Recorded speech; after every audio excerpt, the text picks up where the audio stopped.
Hello, loved ones. This is Matt Stevens, and I hope you're doing super fantastic as always. And as usual, I talk about nature of reality and things like that. And then I refer to this construct, this realm that we live in, as being a sim. Now, I don't necessarily mean a computer sim, although I'm not opposed to it. It could very well be that it is some kind of quantum computer, and we have created these sims so that we can then plug our consciousness in and have experiences, gain wisdom, enlightenment, and all of those things that I have talked about in the past at a very accelerated rate. It could be that we are trying to figure something out on the outside. I mean, that's why we run sims now, right? We run sims to try to figure out where objects are in space and whether or not there's a chance it could hit the Earth at any point in the near future or distant future for that matter. We run sims to simulate weather patterns to try to get a forecast on weather and things like that. We run sims for so many things. And I realized that something like this very immersive, very, very deep environment that we are in would be a lot more, oh, I don't know what, it would be a lot more just deeper than that, right? It would be a lot more labor intensive for sure to create such a sim. But like what we learned from Jean Baudrillard and in his 4 stages of the simulacrum, we learned that in the beginning stages, in the first stage, it is a copy of a real reality. That the simulacrum is a copy, perfect copy. And then in the second stage, it begins to morph, but it still resembles reality, right? I'm not going to go through the 4 stages again, which I guess I kind of am, right? It's like, hey, Matt, you're doing it. Right as you're saying you're not doing it. You're doing it, but whatever. It's part of my charm. You know what else is part of my charm? Saying this. Since we're on the subject, because we're not, if you would please go ahead and hit the like button. I would so appreciate that. And if you have not yet subscribed, why not? Because if you don't, you might miss me saying dumb stuff. And nobody wants to miss that. So there you go. But anyway, getting back to the 4 stages of simulacrum. In the 3rd stage, it's no longer represents the original reality at all, but still kind of is trying to portray itself as such. And then in the 4th stage, it does not resemble any form of base reality. It has completely morphed into something else, something that doesn't even resemble the original. So therefore, but it's still a copy, right? It's still that. But it is now a copy that has no original, and it's not even pretending to be a copy anymore, really. It's just, this is what it is. Basically, it's like how do you cook a frog, right? You don't throw a frog in a pot of boiling water, it'll jump out. You put it in a pan of cold water and gradually turn up the heat, and by the time the frog realizes it's cooked, well, it's too late. So that would be the 4 stages. That would be how the simulacrum would eventually morph. However, I don't know if this is a quantum computer that we are in. Then we have probably set up our own protocols so that there are reset periods, where the simulation stops. It's as if they hit the pause button and gives everyone who's ready to come out a chance to come out. And those who are not, well, they stay in for another round of it. Or it could be that this is purely Maya, as the ancient Vedic scriptures tell us, that it is just illusion in mind. And see, I tend to go a little bit more that route. I'm more on that than I am the computer simulation. Although I do realize that all possibilities are going to be explored, because I do believe that the source, universal consciousness, has splintered itself out into billions, trillions, maybe quadrillions of different aspects, one being you, one being me, and is looking at just all the possibilities and experiencing anything that could possibly be experienced. And it's like, it's like it's been said before, to experience something in mind, just to imagine it. I mean, that's okay, that works. But to truly gain from it, to truly gain some enlightenment or some kind of insight from it, you have to immerse yourself in it and experience it. To truly, we can imagine that doing something would be fun, or we can imagine that going through some traumatic experience would be hard and it would be traumatic. But to truly gain the experience from it, you have to experience it to get immersed in it. And that is the purpose, I believe, what the source, God, is doing. But that is getting a little bit off the subject. By a little bit off the subject, I mean a lot off the subject, dear loved one. So we look at the world and we realize there's so much to it that just defies explanation. I mean, sure, they try to explain things. There's lots of things. Like there are buildings. You look at some cities, such as Amsterdam. There's a lot, Chicago. I mean, there's lots of cities around the world that just defy explanation. They are built with certain architecture that we're led to believe these buildings are hundreds of years old. They were built or founded in whatever year. And like these cathedrals, just amazing structures. And we're led to believe this was built with hammers and chisels and before power tools, before any power equipment, before anything. And it's like, yeah, I don't believe that. It's just, you can't believe that. And it's like, well, so then there was a civilization before us that were advanced, okay, and they built these civilizations. And for whatever reason, some cataclysm, maybe something they've done to themselves, maybe nuclear war, we don't know, right?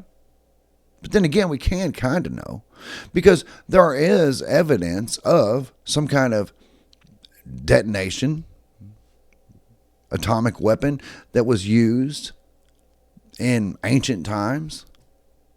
I mean, there's isotopes. Please understand, dear loved one, I am not a science guy. So when I use words like isotopes, I'm very limited. However, I have come to it has been brought to my attention that there are certain isotopes that are released when there are certain types of detonations, such as a hydrogen bomb, just for example, or some kind of nuclear detonation, whatever. So these isotopes are released into the ground, into the atmosphere, and things like that. And just side note, fun fact, apparently this particular isotope is also found on Mars, which would indicate that there had been a nuclear detonation on the surface of Mars at some point in its history. We can get into whether or not I believe they can even get there to take that reading or not, if we want, but I said just kind of a side note, fun fact kind of thing. But when we look at these cities and we realize there's no way our ancestors built that, not with the tools that we're told that they had at that time. These cathedrals, the detail and just the decor is unbelievable. Some of these scenes with carved marble of hundreds of cherubs and flying in flight around, just beautiful scenes, carved in marble or granite. And we're to believe that was done. And then after that humongous, beautifully carved hunk of stone was then hoisted 60 feet into the air and put in place without power equipment. It's just gets to be hard to believe. Then we look at things such as the Piri Reis map. The Piri Reis map, which was from 1513. The Piri Reis map, and if you want to look it up for yourself, it's spelled Pirireis. Piri, Piri, Reis, Reis.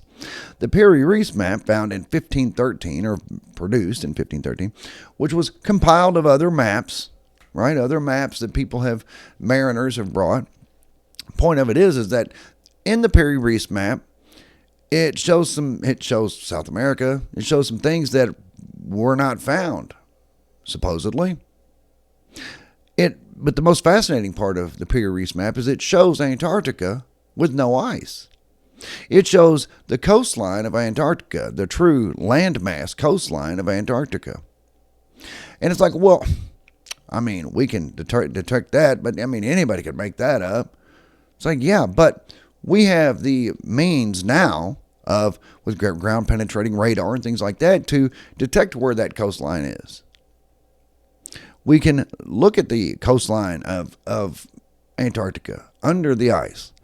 And we have been able to determine that Piri Reis map of the year 1513 is accurate. That the coastline of the landmass that it depicts is accurate. How? How were they able to accurately map the land mass coastline of Antarctica in 1513, or actually before, because it was 1513 the map was compiled. So it was before that. So that tells us that either they had the means of detecting the landmass under the ice, or there was no ice. And that gets us into a whole other thing. But regardless, either way, it's like, what happened to all that? Who did that? Why are we not allowed to know? Why is it not put out into the public's memory of these things? Why do I have to go and dig and search for information about the Piri Reis map? Oh, it gets better. Dear loved one, there's also the Orontius Phineas map. Now that one was in also the 1500s. That one was in 1531. So the Piri Reis map was in 1513. And the Orontius Phineas map, that was in 1531. Yes, I am noticing how the 13 and 31 are switched. But anyway, the Orontius Phineas map shows Antarctica with cities and rivers.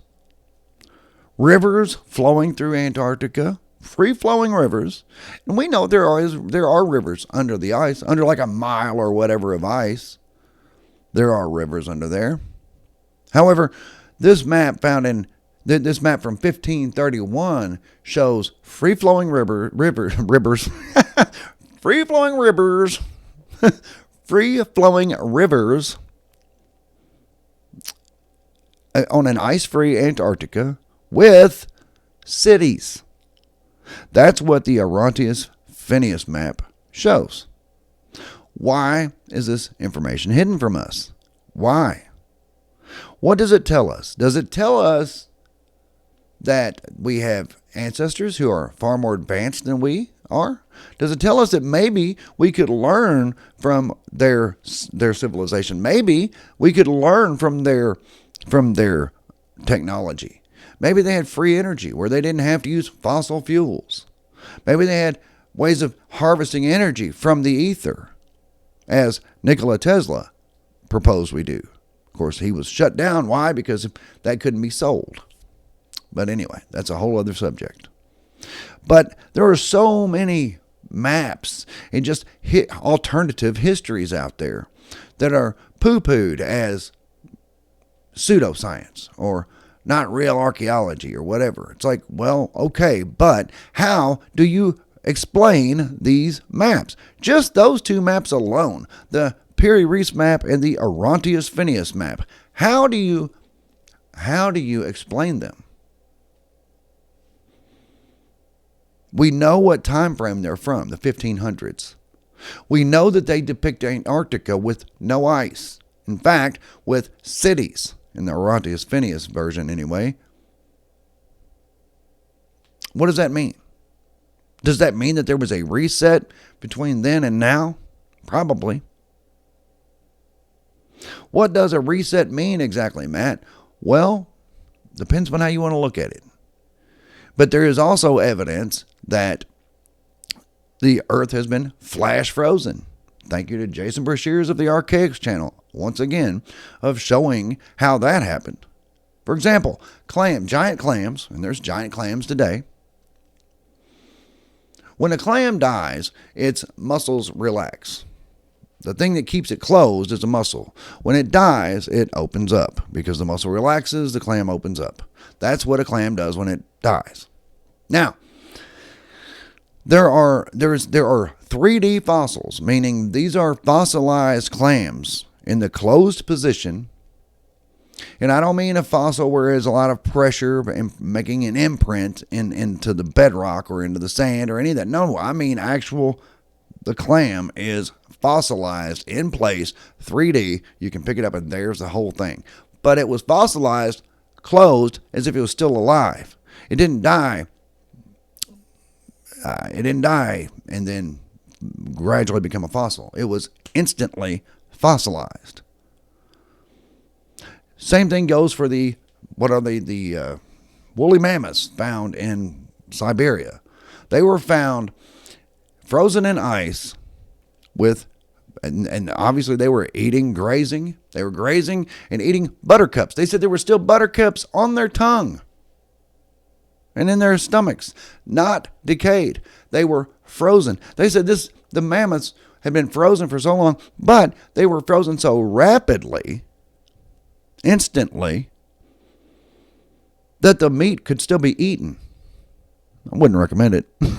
I wouldn't. Actually, there was like a banquet or something in Russia, and they did actually serve the like woolly mammoth steaks that they had found in the ice. I mean, I know once it gets out of the ice and it's thawed, I'm pretty sure it starts decaying pretty rapidly. But whatever, I mean, they did that. Okay, fine. That's fine.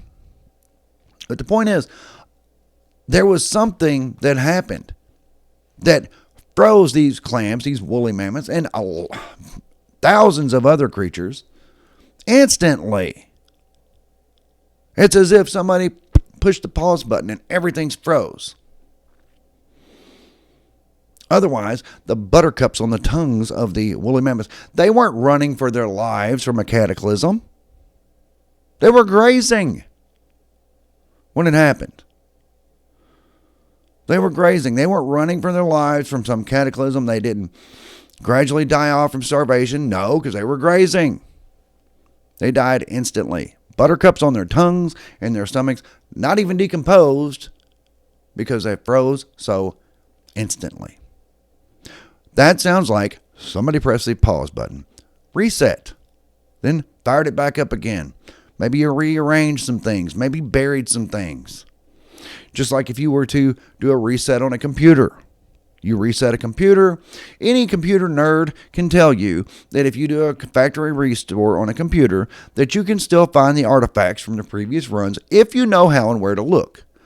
We could call that hard drive archaeology if you want to. Computer archaeology.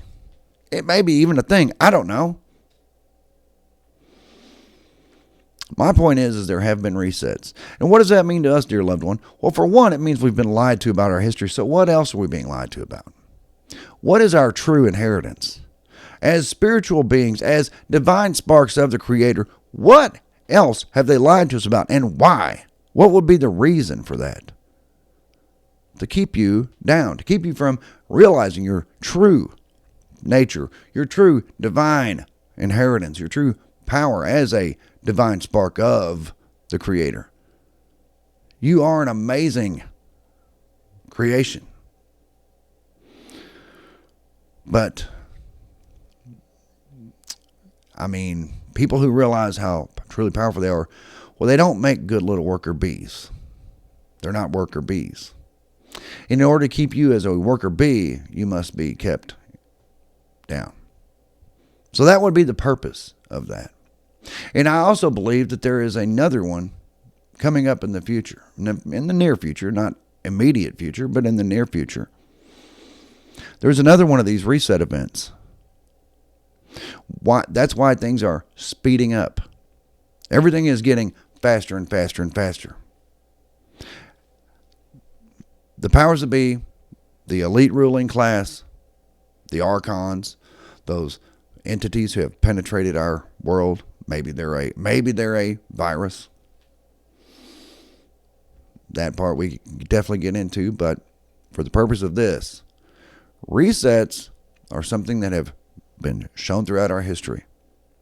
There are cities, there are buildings, there are entire structures that we cannot explain.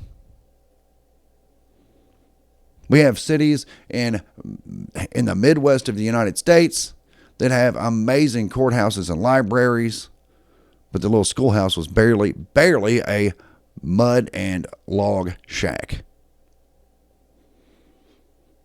Yeah. So anyway, dear loved ones, let me know what you think about these things. I am going to do some videos in the very near future and bring up these maps. Oh, there's more. There's the Orontius Phineas and the Piri Reis. Also, there's a fascinating Japanese haiku map. That was pretty fascinating. Just there's so many. In 1958, there was a map from Russia that shows lots of other land masses. And the ancient Vedic scrolls showed maps and spoke of other lands that we are not in our awareness today. Let's just call it that.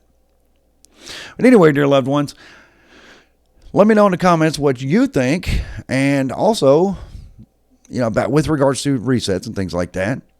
And also, what's the purpose of resets? Does it give us a chance, if we have awakened, if we have come here to, if we have accomplished what we have came here to do, to give us a chance to make a clean break and get out of here? That's what I kind of think it is. Move on to what's next. That could be exciting. Let me know what you think. And if you have not yet liked this video, please don't forget to do so and subscribe to this channel. I would really appreciate it. Besides that, dear loved one, that's what I got for you. I love you, I do, and I'll be back directly.